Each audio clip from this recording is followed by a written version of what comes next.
At the beginning of the dark side player's second turn, the light side player uses Luke Skywalker's ability, which reads, Reaction. After your opponent's turn begins, remove one focused token from this unit.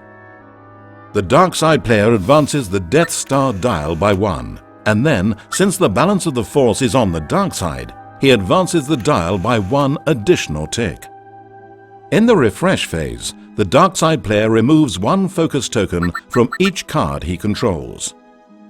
The dark side player has one card in his hand, and he decides to pass on his optional discard. He then draws 5 cards from his deck to arrive at his reserve value of 6. During his deployment phase, the dark side player places one focus on his affiliation card, 1 on the Emperor's Web, and 3 on the Heart of the Empire, to generate 5 resources, and he plays Darth Vader from his hand. He then plays Force Choke, which has a cost of 0 and reads, Action. Deal 1 damage to a target character or creature unit. The dark side player deals 1 damage to Luke Skywalker, and then triggers Darth Vader's reaction, which reads, After you play a Sith event card, deal 1 damage to a target unit. This deals another point of damage to Luke. Luke has reached his damage capacity and is destroyed. Feeling aggressive, the dark side player decides to engage the hit-and-run objective with Darth Vader, declaring him as an attacker. The only light side unit, R2-D2, is exhausted and cannot defend.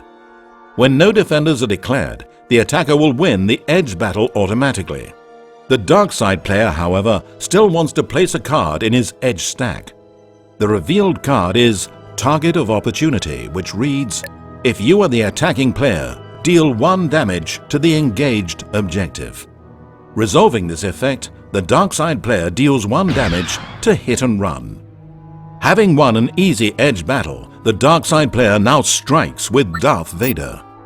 Vader's 2 unit damage icons are ignored because there are no participating enemy units. Vader does have 2 blast damage icons though, so he deals 2 damage to hit and run. At the end of the engagement, there are no surviving units that participated as defenders, so the engagement resolves unopposed.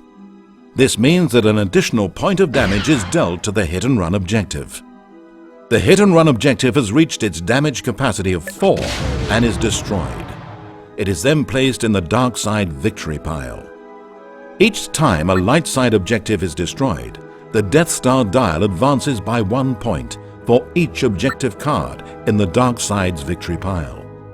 As this is the first light side objective in his pile, the dark side player advances the dial by 1 point.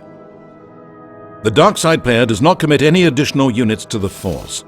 Each player counts 0 icons for the force struggle, so the balance of the force does not change.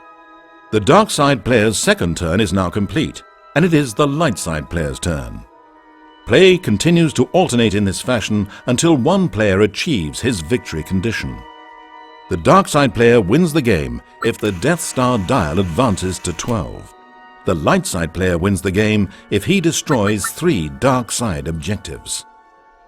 Things may be looking grim for the light side player, but he is about to draw 5 cards and refresh his lost objective card. He is also holding the powerful event card, Return of the Jedi, which allows him to put a discarded Force user unit like Luke or Obi-Wan Kenobi back into play. Also, all of the dark side units in play are exhausted. The fate of the galaxy hangs in the balance of this next turn. Who will prevail?